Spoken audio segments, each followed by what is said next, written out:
Hey, yo, what's up? This is the Big Wheel Show. Let's go. Episode, might be episode number 9 or 10. We're not sure. We're still in the editing process of what we're doing right now. But we're definitely going to bring this out to you guys so you can see for yourself. But we just wanted to basically get it started. No introductions right here. Again, my name is Naeem. Willie. My name Willie. Big Will. This is the show. My name Willie. Willie. All right. So let's go. Let's get back. Let's just basically start with this topic at hand right now. Again, this is hot topics that we're talking about. Something that we hopefully a lot of people will be able to relate to, have some opinions about, and we can move forward as far as interacting with the actual viewers or people who are watching the show. We had some interesting topics already, so we definitely want to. This one is going to be another interesting one. A lot of people can relate to this one. Topic is what's the new norms for family structure in today's American society. That's a topic I think a lot of people can relate to, especially pertaining to the last couple of decades. The actual nuclear family norm is out the window. Mom, dad, sister, brother, things of that nature. So I just wanted to jump into that, just to start off with that personally. I definitely believe in the family structure. I have a family myself, so I believe in that wholeheartedly. There's things that I definitely wish I could have was able to do better to make that more concrete. But again, we're only human. We all go through the ups and downs, turmoil. Life is real. So we just basically want to jump to that, get your opinions on that, see basically how you feel. So with that being said, Jay, what you think? Family structure. That is home. You know, like you said, coming from your perspective, you know, you got a family. You know what I'm saying? Me, I got a child. I got a son. You know, but as far as family structure, you know, I don't have that. Looking for it, gonna get it, guaranteed to get it. But you know, as far as family structure goes, man, I think it's changed, and it's changed for the worse. I think now it's almost normal or normalized that families can split apart, and you got co-parenting going on. You got you know, it's not a mom and a dad in the house in a nucleus anymore in a lot of cases. And I think that's become acceptable. And as far as the reasons why, I mean, you can go on, but, you know, I think one of the things that jumps out at me the most is, you know, people in the 50s, the 60s, the 40s, whatever you want to call it, but people from, you know, those older generations, you know, they, it seemed as if they would fight more to keep that nucleus together. Now I seem like it's almost normalized that, you know, we could do this thing apart. And I think that's hurting our society. It's definitely hurting our race. Definitely, without a doubt. You know, because we feel that, you know, go through these breakups or what have you, we have these children with, you know, the wrong people, whatever you want to call it. The point is, we think it's okay to split the family apart, and that's in turn, it's weighing on these children. Like me personally, I come from, you know, granted I was lucky. Yeah, I don't know my father. You know, I have a great mother, love her dearly. But you know, throughout my years, I've, you know, bounced around. I've, you know, thankful to my family that they, you know, they held me down, and I've had great men to look up to. As far as my uncles, my grandfather, who was the greatest man himself, you know, that I know, that I've ever met, you know, that have played an influential role in my life. But you know, from what I see, man, the family structure, it's gone out the window, man. It's gone out the window. You know, and that's just only from my perspective and, you know, kind of the people that I know and the things I see. Now, I know it's another side of that. You know, it's families out here that are together and are making it happen, you know, and are doing a good job of that. But, yeah, I think it's suffering. And I think we need to take a look at that. Not just my race, but at every race. And do what we can to get that structure back. Because it plays an important part. Like, God made it so that it takes two people to make the baby. And I think that speaks volumes because it takes two people to raise that baby as well. You know, kids, from what I've seen, especially young kids, man, they like seeing a family unit together. They don't like seeing that separation. And I think it's selfish upon the parents to put them through that. You know, they don't necessarily want it to be mommy over here, daddy over here. I got to go over mommy house on this day, daddy house on that day. They're not comfortable with that. They would rather see a happy family, you know.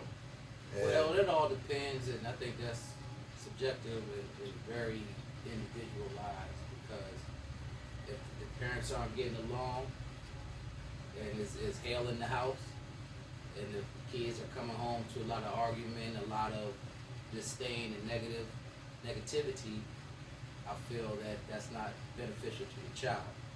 And what I will say about the nuclear family or the actual parents, two parents and children, I feel that it is a very strong reinforcement for children who are coming up because with them having both parents in the household. So, but again, it all depends on the particulars. It's individualized, I think. I think it definitely depends. But when I say a nucleus, it doesn't even have to be from both biological parents. You know, it could be from, all right, say a mom and a dad split. Mom, do what you got to do to put a new, positive, you know, good influence in them children's life. Dad, do what you got to do to put a new, positive influence in them kids' lives. So that's becoming extended because now you have step parents, you might have step brothers and sisters. Right. You might have a larger family if done right, even because now you pretty much have a father figure from your mother, whoever she's with. Then you pretty much have a mother figure from your father, whoever he's with. Now that's extending the family, so it doesn't necessarily make it nucleus. You understand what I'm saying? Like, Right, but I don't think the small children. This is just only personal experience. Small children, one, they're not able to really understand and wrap their head around the whole dynamic of, oh, that's my stepdaddy and that's that. You know, for example, if you know you got a baby mother or a mother that's had children, you know, and she had children maybe outside of your children, you know, them children, as long as they see you as being a good person, loving, you know, care for them, playful, fun, what have you, they're on board with that. You know, now when they get older, you know, and they can start really formulating their thoughts, you know, in their later teens, then they might think about it. But I think they just want to see somebody there that's together, that's happy with the other person. So yeah, it may not be their biological father or biological mother, but they just want to see a kind of a happy home. You know? That's what I've seen from my own experience. yeah, I agree with that. To piggyback a little bit off of what you said, I think sometimes it takes a village to raise a child. We were lucky. Definitely. We had two very strong grandparents who pretty much captained our whole family, and the things that they did, and made sure that we were all together.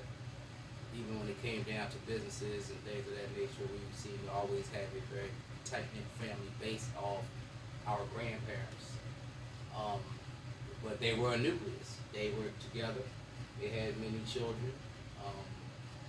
And they spread that. They spread that family bond. They spread that togetherness, that truth. And that's what I think. And not to say that just having a secular nuclear family is the best thing. But if you do have a family, even a large family, where you know, you're getting support. That definitely helps as you grow up. I disagree on to a certain extent. I think period, two people together make for a better household for that child versus one. Because for example, say that one parent, I'm not disagreeing. right? No, but say that one parent has 2 or 3 kids. When them kids start getting older, when it's time to play sports, when it's time to do extracurricular activities, not only that, just day-to-day activities. It helps having 2 people there to split this up, to kind of help out. When you have one just alone, those are stressful. When I hear stories of single fathers, when I hear stories of single mothers, there's a lot of stress involved just off of the regular stuff, off of, oh, I can't be 3 places at once. I can't get this kid here, that kid there, and that kid there. So it's a reason why it takes 2 people to make the baby. You need at least 2 around to raise these people. You know, not to say that greats haven't come out of single family homes. You have some of the best athletes and some of the best entertainers, some of the best scholars in the world coming from single family homes and institutions. I agree, but I think it makes for just a more comfortable upbringing, having 2 people around. I think it gives you a broader outlook, I believe, because you have that. But just to basically, just a little bit to piggyback off that, in today's American society, they're basically saying that, you know, divorce rates are pretty much 70% Yeah. in American society. As far as broken homes are concerned, is pretty much ridiculous if you ask me. Because we're getting weak, man. We're getting weak, and we're looking at relationships based off of media, based off of what we see, you know, in movies and social media, on the internet, or what have you, of what a relationship should look like. I look at I take it back to the past. I look at these old school couples. They went through stuff. They went through a lot.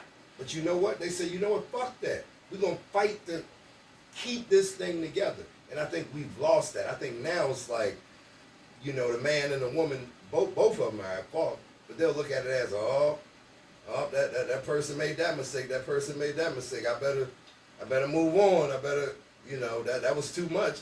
You don't think parents in the 50s and 60s went through infidelity, went through lying, went through, you know, abuse. You know, yeah. They did, but they figured out a way.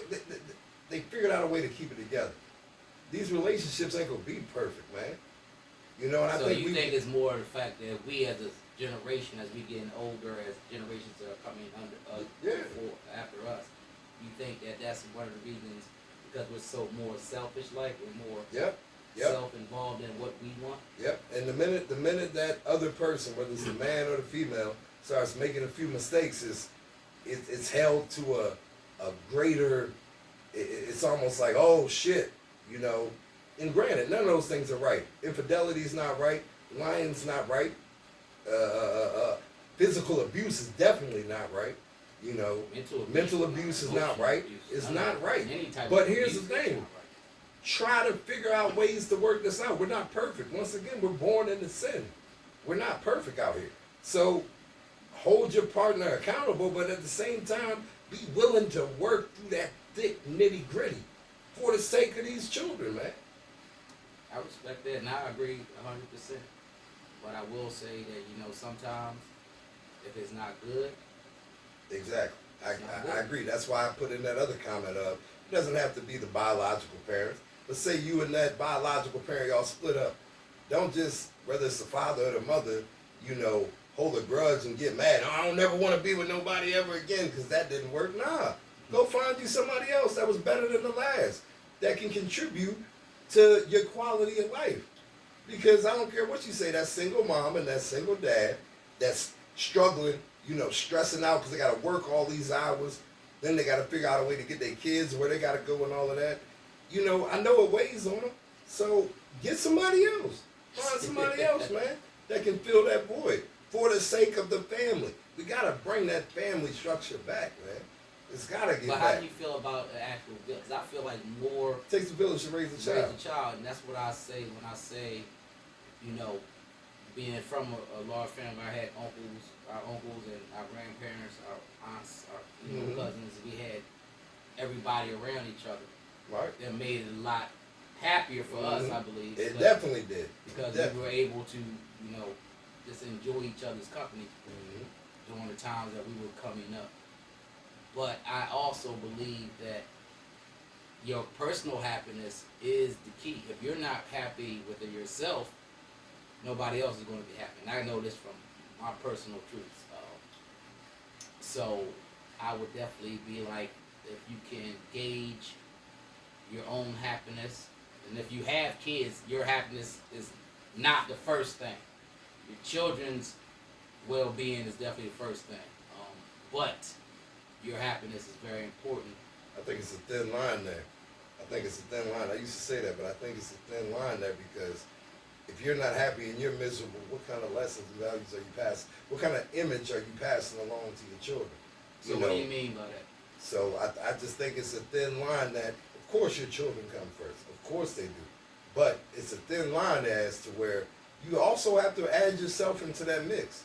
You also have to add in being the best version of yourself and being happy, because those moods are going to transfer over to those children. They're going to see that, oh, mom or dad always got a fucking attitude. Mom or dad always mad. Mom or dad always, So you do, it's a thin line. That's all I'm saying.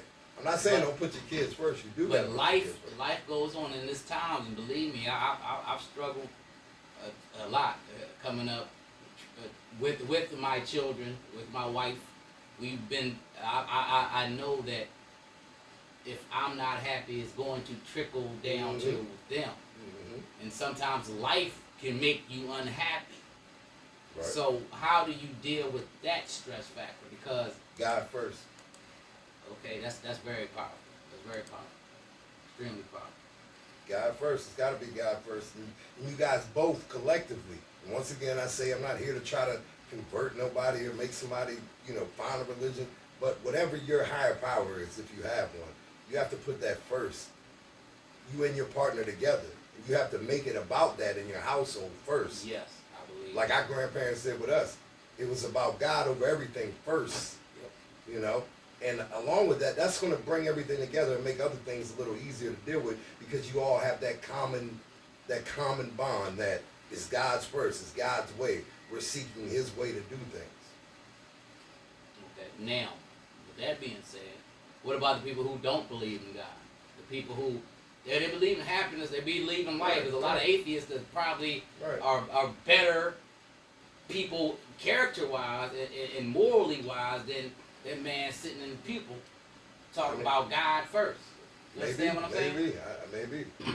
So, it's bad actors in every bunch. Yeah, that's true.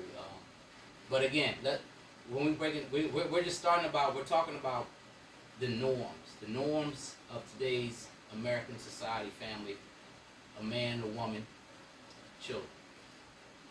Those are not quite the norms. You have same-sex parents. You have parents who choose to basically take care of their kids by themselves. You have they choose to do it. They don't even want a partner. They just want and then you can't even blame them for that, because maybe that makes them happy. Maybe that is their outlook on life and how they want to proceed with their children. So, but I still look at it like this. It is very important. Let me touch on something you said. You brought in that same-sex stuff, so let's open it up a little bit. I used to have different thoughts about that, but I've come to the conclusion that to a kid that's in a foster home, to a kid that is in a bad situation in the home that they're at, whether it be through, molestation or who knows, what have you, but some drastic kind of problem, for me to say that, it's wrong for a same-sex, a family to adopt that child and to take care of it, that's wrong, man. The way I see it is that child would rather be out of that horrible situation, and all foster care isn't horrible, but I'm sure it's, a family unit is better than foster care. A loving family that's going to dedicate their attention just to that one child. So me personally, if there are any rules or regulations out there, are they making it extra harder for these same-sex, couples to adopt? I can't say that I agree with that, man. You know, it goes against my faith. It definitely goes against my faith. But just the moral person in me is like, yo, that kid would rather be with two people that just love him. Period. I agree You know? with that wholeheartedly as far as morality is concerned. And I'll let God be the judge outside of that, but, you know, let these kids go to loving families, man. You know? Yeah. So let's keep piggybacking off this a little bit. Now, how do you feel about these single parents who literally choose to be single? They don't want a man, they don't want a woman. Right. They got it all. They got their kids. I don't like it. You don't like that? I don't like it. It boils my skin. Okay, and why is that? Because I mean, you kind of talked about it earlier as far as you can't be in three places at one time. How you going to be able to take care of this, take care of that? Yeah. But go in a little bit more detail about. Because I've seen it. I've seen it personally. I've been in situations where I've literally got to see children that are being raised by a single mother or a single father.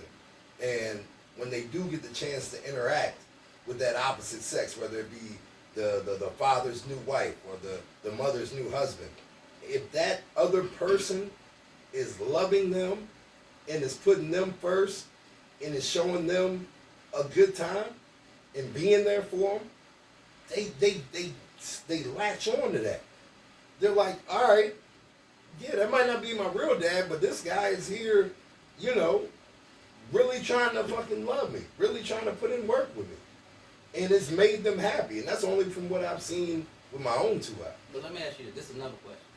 And this is something it doesn't always work that way. Because sometimes that new person that steps in, the children might not like it. But at a young age, I don't think it doesn't matter to them. Now, when they get older and they can form their own thoughts, then it's, oh, that ain't my real daddy. That ain't my real mama. And then, that can happen. And that's that a problem. That definitely can happen. And that happens a lot in step families. But once again, this is an opinion-based show, and these are just my opinions. You know? And it's a case-by-case basis. Definitely case-by-case. You know? Because you got some step parents that step in, and you got kids now, or adults that are in their 30s and 40s that say, hey, my stepdad was the shit. I love him. Yeah. You got people that say, oh, my stepmama, that's my mama. I love her, period. You know? So it's, you know, it's case by case. Yeah, and that's true. That's true. Again, this is subjective. We're just giving our opinions. This is an interactive show. We're just talking from how we feel, just to make sure everybody knows that. Can't wait till we start being able to interact with people, get it in their comments, people who do watch the show, and being able to interact with how they think and about these certain subjects that we're bringing up. To piggyback a little bit again off of what Jay said, I think God, me personally, I think God is the soul, the ultimate stone when it comes to family. I've been there. Look, this is personal things I know, and when if you put God first, it shows. It actually glows. It spreads within your own family, especially if you and your wife are on the same page when it comes to who you worship, who is the benefactor of everything from the very last breath that you breathe. I think that is very important. I truly support that.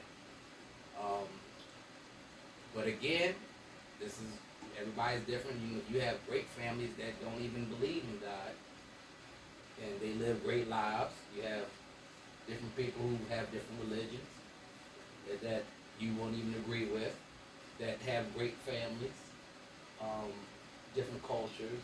I don't know that for a fact. Only things I do know for a fact is, for example, like,